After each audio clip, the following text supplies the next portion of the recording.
এই ভিডিও ଦେଖିଲା ପରେ ତ ସଫଳତା ବହୁତ ବଢ଼ିଯିବ। ତୁ ଭାବିପାରୁଛୁ କି ତୁ ବହୁତ କିଛି କରିପାରିବୁ, କିନ୍ତୁ ତୁ ଜାଣିଛୁ ବହୁତ କିଛି କରିପାରିବୁ କିନ୍ତୁ ତୁ କରିପାରୁନୁ। କାହିଁକି ତୋ ଫିଲିଙ୍ଗସ୍ ତୋ ଇମୋସନାଲ୍ ମାଇଣ୍ଡକୁ ମାଷ୍ଟର କରୁନୁ। ଯେଉଁ ଜିନିଷକୁ ତୁ ଫୋକସ୍ କରିବୁ ସେ ଜିନିଷକୁ ଫିଲ୍ କରି ମନେ ରଖେ।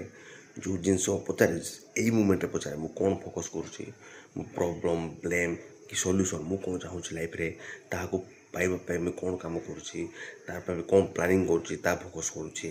ବେଳେବେଳେ ଆମେ ସେଇ ଚିନ୍ତାଧାରାରେ ବିଜି ହେଇଯାଉ କି ଏବେ କ'ଣ କରିବା, ଫୋକସ୍ କରିପାରୁନୁ। ତୁ କ'ଣ ଚାହୁଁଛୁ ଲାଇଫ୍ରେ ତାହାକୁ ଫୋକସ୍ କରନ୍ତୁ। ସଲ୍ୟୁସନ୍ ଉପରେ ଫୋକସ୍ କରନ୍ତୁ। ଏବେ ମୁଁ କ'ଣ କରିପାରିବି ତା ଉପରେ ଫୋକସ୍ କରନ୍ତୁ। ଆଉ ସେ କାମକୁ କରିବା ପାଇଁ କଲା ପରେ ଲାଇଫ୍ରେ କ'ଣ ଚେଞ୍ଜେସ୍ ଆସିଯିବ ତାହାକୁ ଭାବନ୍ତୁ। ଆଉ ନ କରିଲେ କ'ଣ ଚେଞ୍ଜେସ୍ ଆସିବନି, ଲାଇଫ୍ ସେମ୍ ରହିବ, ଲାଇଫ୍ ବୋରିଂ ହେଇଯିବ। ତାହା ଭାବିଲେ ତାହା ଆପଣଙ୍କ ଭିତରୁ ମୋଟିଭେଟ୍ କରିବ ଆଉ ସେ କାମକୁ ଆପଣ କରିପାରିବେ ଆଉ ସଫଳ ହେଇପାରିବେ। ଭଲ ଲାଗିଲେ ସେୟାର କରିଦିଅନ୍ତୁ ଆଉ ଏଭଳି କଣ୍ଟେଣ୍ଟକୁ ଜାଣିବା ପାଇଁ ସବସ୍କ୍ରାଇବ୍ କରନ୍ତୁ।